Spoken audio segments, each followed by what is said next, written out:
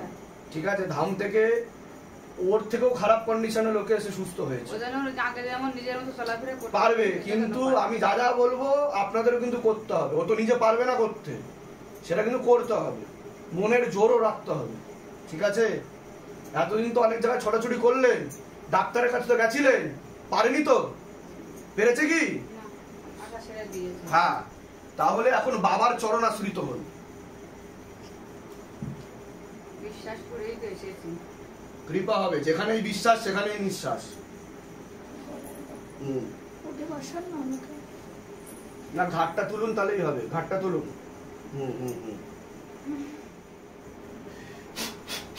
কোমরে দাও একটা।